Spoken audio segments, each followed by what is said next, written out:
frontiers, first of all, and also welcome back to Minsk, Belarus, 3 years later, and welcome to snowy Minsk.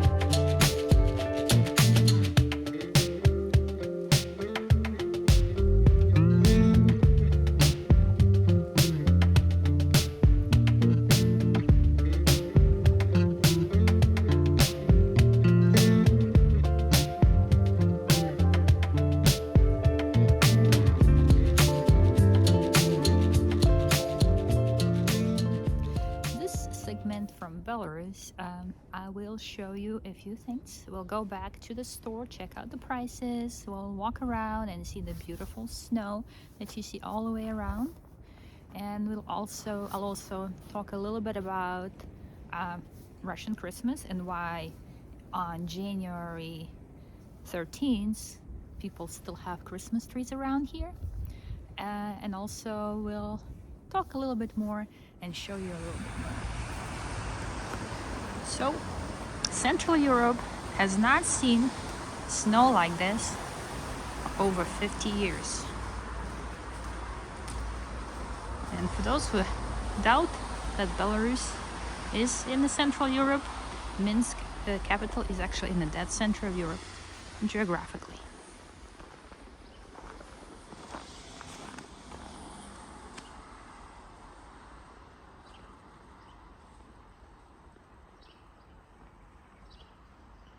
As you can imagine, people are not quite ready for snow like this, and most of Europe suffered major cancellations in flights, buses, cars, and trains. So coming back to Belarus after 3 years of being here, and obviously in a different season, we'll show you a few things. We'll go back to the store, look at the prices. We'll take a look at other availability in the stores, major supermarkets. And I'll tell you a little bit about Orthodox or Russian Christmas. It takes place 2 weeks after Catholic Christmas, which is on the 25th. And that's why you still see the trees, still see the signs of celebrations.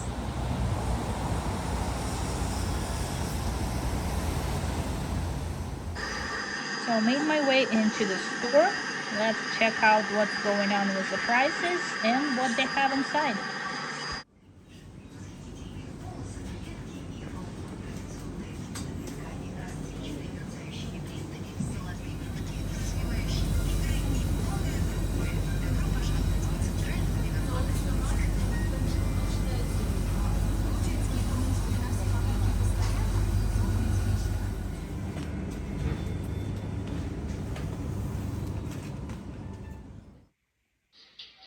So let's take a look at the beer, and it looks like Bud.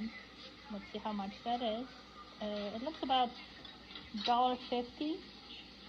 I'm not sure where it's made. I'm trying to find out. Not sure. Cannot find it. I'm sure it's probably brewed somewhere in Russia.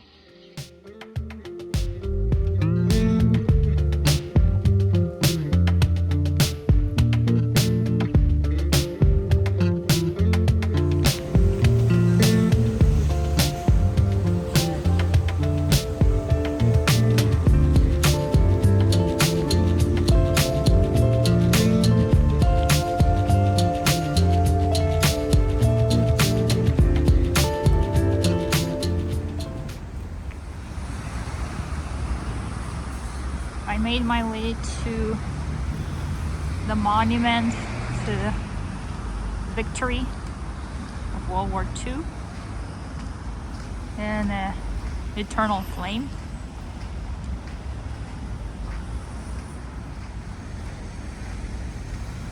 The monument is isolated, a small island sort of surrounded by traffic.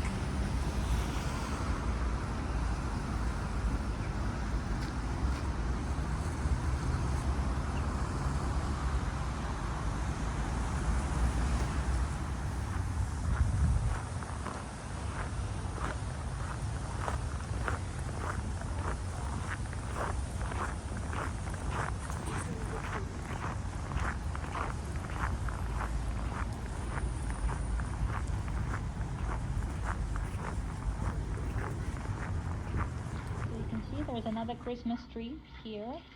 It's because Orthodox Christmas is on January 7th. Eastern Orthodox follows the Julian calendar, which is an older calendar, and that's why they celebrate Christmas 2 weeks later. And it also means that they celebrate another New Year on January 14th, which technically is 2 weeks after January 1st.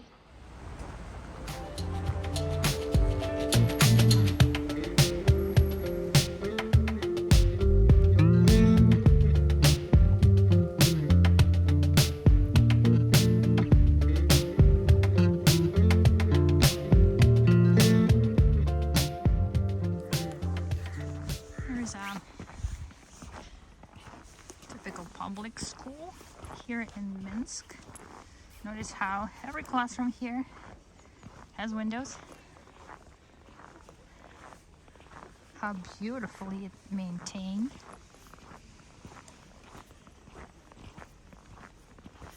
Today is Sunday, so you will not see many kids rushing through.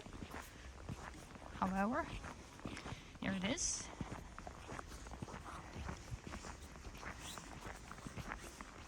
This school has been here for, I'd say, about 60 years.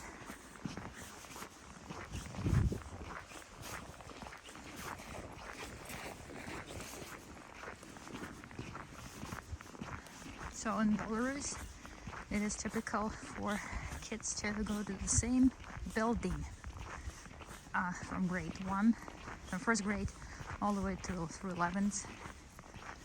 And they just go to school in different shifts.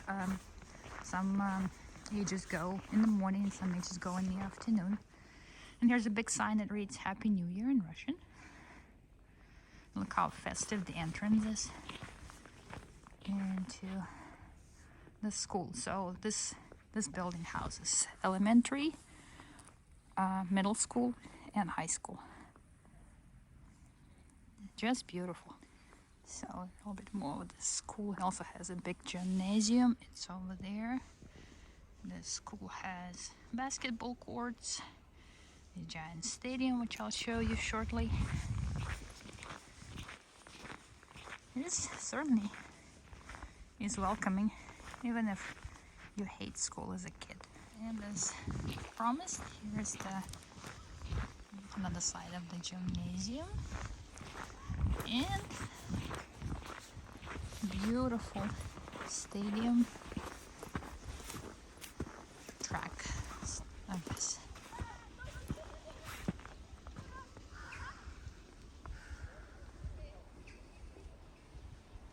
All covered in major snow. And if you can see over there on the hill, it's a great hill for sliding. And the kids are certainly enjoying it.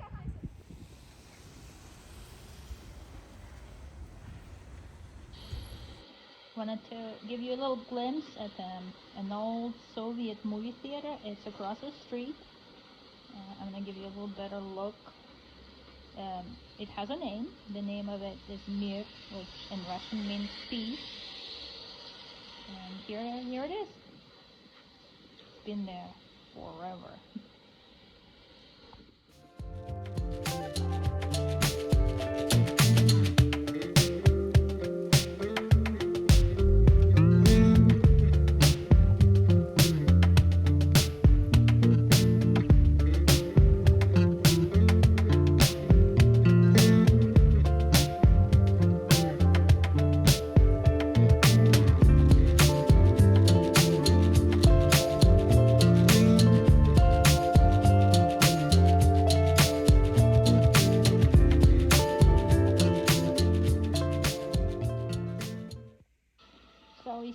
there's more Christmas trees around. And just take a look at this interior decoration. It is so beautiful. It is remarkable. This is a central universal store, which basically means one of the main stores. Used to be one of the main stores in Minsk, where people bought everything from, clothes to food.